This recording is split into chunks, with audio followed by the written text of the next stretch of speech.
दोस्तों नमस्कार, स्वागत है आप सभी का एक बार फिर से। चलिए जानते हैं झारखंड सूबा की ताज़ा खबरों को। लेकिन उससे पहले अगर आपने अभी तक इस चैनल को सब्सक्राइब नहीं किया तो सब्सक्राइब कर लें, जिससे कि आपको झारखंड सूबा की ताज़ा खबर रोजाना मिलती रहे।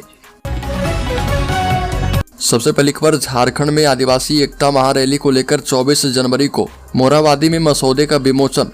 झारखंड प्रदेश कांग्रेस कमेटी के कार्यकारी अध्यक्ष बंधु तिर्की ने कहा कि आदिवासी से जुड़े मुद्दे पर कभी भी किसी भी हाल में समझौता नहीं हो सकता है और आदिवासियों से जुड़े मुद्दे पर कभी भी किसी भी हाल में समझौता नहीं होगा।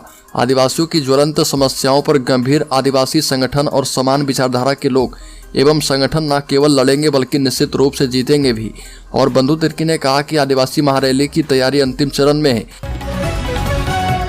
अगली खबर, सीआरपीएफ अफसर के खिलाफ प्राथमिकी पर भड़के भाजपा नेता, दे डाली है सख्त चेतावनी, कहा कि मत करें ये काम। भाजपा के प्रदेश अध्यक्ष बाबूलाल मरांडी ने 20 जनवरी को जस्टिस एलपीएन सहदेव चौक पर मुख्यमंत्री के भाषण देने का वीडियो जारी करके प्रशासन से कार्रवाई की मांग की है।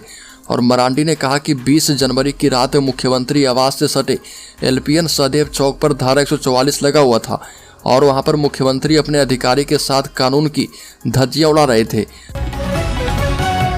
अगली खबर, राज्य के मुख्यमंत्री हेमंत सोरेन ने कहा कि हमारे खनिज से दूसरे राज्य समृद्ध, हम अंधेरे में हैं।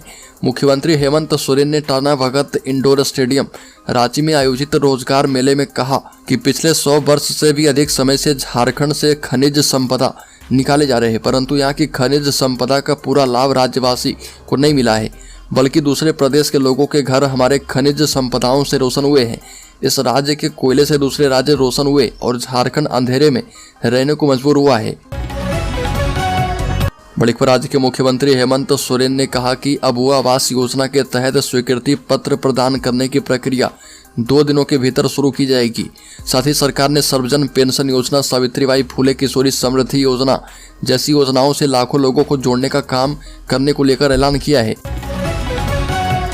अगली खबर, झारखंड में उर्दू के लिए इतने पदों पर होगी सहायक शिक्षकों की भर्ती। झारखंड में उर्दू शिक्षकों की बहाली होने वाली है।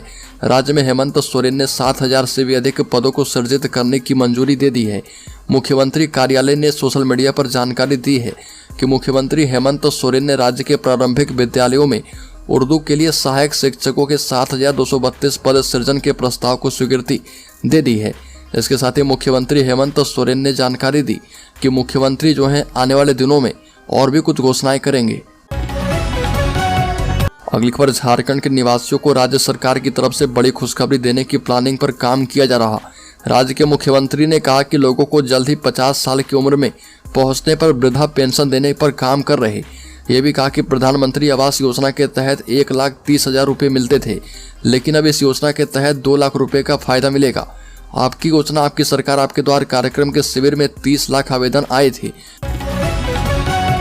अगली खबर, गढ़वा जिले के बरडीहा थाना क्षेत्र के नवाडी गांव के जंगल में तड़के 4 बजे पुलिस ने गुप्त सूचना के आधार पर पुलिस ने एक टाटा पिकअप वाहन से तस्करी के लिए ले जाए जा रहे 20 गोवंश को जब्त कर लिया है। और इस संबंध में थाना प्रभारी पवन कुमार ने बताया कि उन्हें तड़के 4 बजे गुप्त सूचना मिली कि नवाडी जंगल से होते पशु तस्कर पिकअप वाहन से जा रहे थे।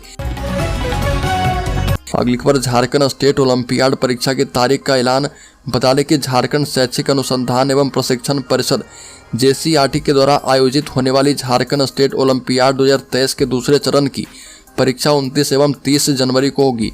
जेसीईआरटी ने परीक्षा का कार्यक्रम जारी करते हुए विस्तृत दिशा निर्देश सभी जिला शिक्षा अधिकारी और जिला शिक्षा अधीक्षकों को भेज दिए हैं।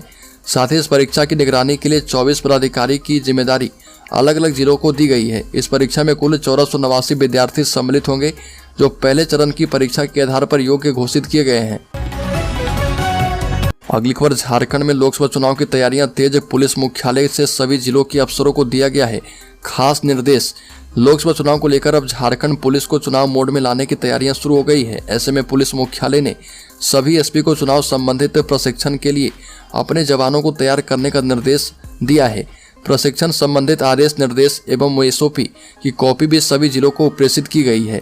डीजीपी ने अपने सभी प्रशिक्षण केंद्रों के प्रभारी सभी जिलों के एसएसपी, एसपी, इकाई प्रमुख को जारी निर्देश में जानकारी दी है कि लोकसभा चुनाव बेहद स्वच्छ निष्पक्ष तरीके से किया जाए। बड़ी खबर, सीआरपीएफ आईजी कमांडेंट और जवानों पर एफआईआर दर्ज हथियार लेकर मुख्यमंत्री हाउस में जबरन घुसने की कोशिश का लगा आरोप।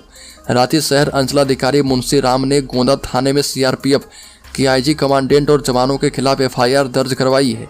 इन पर हथियार लेकर जबरन मुख्यमंत्री आवास में घुसने का प्रयास करने का आरोप है।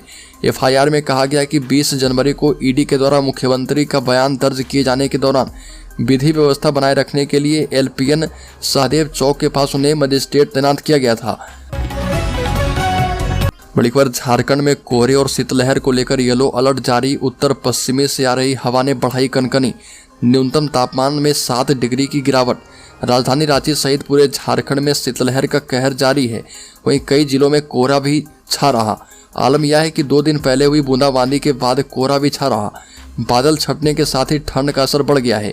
मौसम विज्ञान केंद्र रांची के मुताबिक न्यूनतम तापमान में 7 डिग्री तक की गिरावट आ चुकी है। अगले 4 दिनों तक इस कनकनी का असर बरकरार रहने वाला है।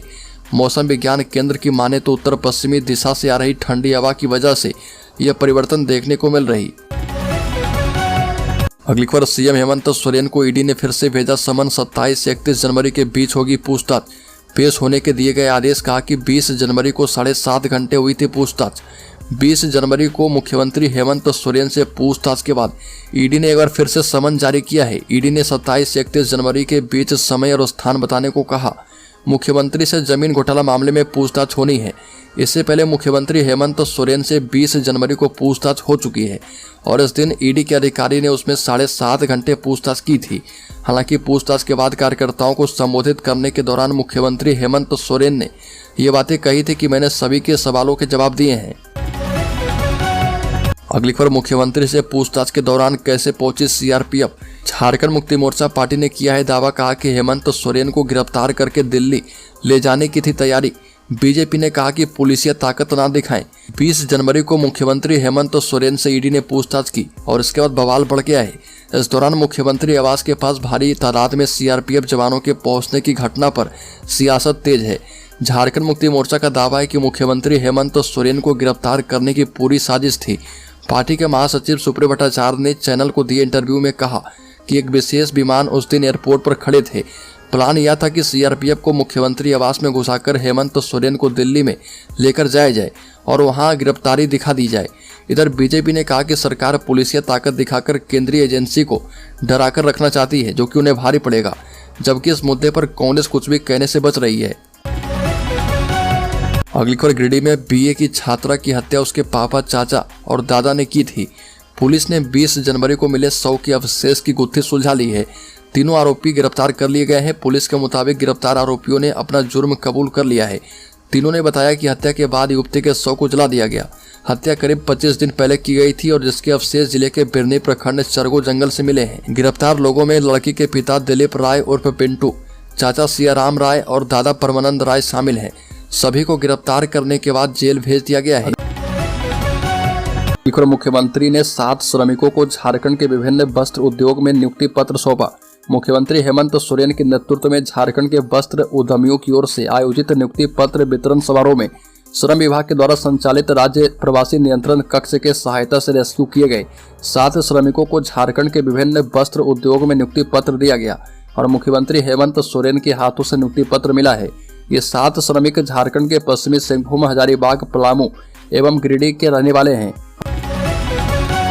अगली खबर, लोकसभा चुनाव 2024 की तैयारी शुरू। झारखंड में मतदाता सूची की गई जारी। भारत निर्वाचन आयोग के द्वारा पूर्व निर्धारित समय सारणी के मुताबिक झारखंड राज्य अंतर्गत मतदाता सूची का अंतिम प्रकाशन कर दिया गया।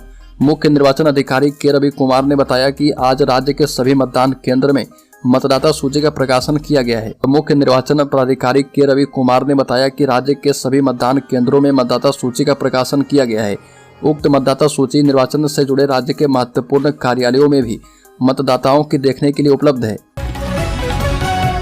बड़ी खबर, कोर्ट का आदेश मानने को तैयार हो गई है गदर फिल्म की हीरोइन और फिर से वकील ने की है डिमांड। बता दें कि न्यायिक दंडाधिकारी DN शुक्ला की कोर्ट में चेक बाउंस मामले में आरोपित फिल्म अभिनेत्री अमीषा पटेल से जुड़े मामले में सुनवाई हुई है। सुनवाई के दौरान अमीषा पटेल के वकील ने कोर्ट को बताया कि अमीषा पटेल शिकायतकर्ता को पैसा लौटाने के लिए तैयार है, इसके लिए समय प्रदान किया जाए। इसके बाद कोर्ट ने अगली सुनवाई के लिए 29 जनवरी की तिथि निर्धारित कर दी है। अमीषा पटेल की ओर से समय मांगे जाने पर शिकायतकर्ता के वकील विजय लक्ष्मी श्रीवास्तव ने विरोध किया और उनकी ओर से कहा गया कि सिर्फ मामले को टालने का प्रयास किया जा रहा। अगली खबर, कोयला सेक्टर में एक दिवसीय हड़ताल। 16 फरवरी की एटक इंटक HMS एवं C2 की बैठक में लिया गया निर्णय। कोल सेक्टर के trade union AITUC INTUC HMS एवं C2 की वर्चुअल बैठक हुई है और इसमें 16 फरवरी को कोयला सेक्टर में एक दिवसीय हड़ताल करने का निर्णय किया गया है। इसके लिए फेडरेशन 2 फरवरी को नोटिस देगा। बैठक में शामिल C2 के DD रामानंदन ने बताया कि मांग पत्र तैयार करने के लिए 4 सदस्यीय कमेटी गठित की गई है। अगली खबर, शिबू सोरेन को लगा बड़ा झटका। दिल्ली हाईकोर्ट का लोकपाल कार्यवाही में हस्तक्षेप करने से इनकार। दिल्ली हाईकोर्ट ने लोकपाल के द्वारा झारखंड मुक्ति मोर्चा प्रमुख शिबू सोरेन के खिलाफ शुरू की गई कार्रवाई में हस्तक्षेप करने से इनकार कर दिया है। न्यायमूर्ति सुब्रमण्यम प्रसाद ने कहा कि लोकपाल की कार्रवाई के साथ शिकायत को चुनौती देने वाली झारखंड के पूर्व मुख्यमंत्री की याचिका प्रीमेच्योर थी। बड़ी खबर, साइबर अपराध के बढ़ते मामले पर झारखंड हाईकोर्ट ने केंद्र को दिया निर्देश। 16 फरवरी को फिर से होगी सुनवाई। झारखंड हाईकोर्ट ने राज्य में बढ़ते साइबर ठगी के मामले को लेकर स्वतः संज्ञान से दर्ज याचिका पर सुनवाई की है। Acting chief justice S Chandrashekhar एवं जस्टिस अनुभा रावत चौधरी की खंडपीठ ने सुनवाई के दौरान राज्य सरकार एवं केंद्र सरकार का पक्ष सुना है और खंडपीठ ने केंद्र सरकार को साइबर फ्रॉड के शिकार लोगों के पैसे की वापसी के संबंध में स्टैंडर्ड ऑपरेटिंग प्रोसीजर SOP प्रस्तुत करने को कहा है। अगली खबर, झारखंड में बढ़ गए 8 लाख वोटर। 21 लाख युवा पहली बार करेंगे मतदान। झारखंड में मतदाताओं की संख्या पिछले वर्ष के मुकाबले 8,56,000 बढ़ गई है। 5 जनवरी 2023 को प्रकाशित मतदाता सूची की तुलना में मतदाताओं की संख्या में 3% वृद्धि दर्ज की गई है।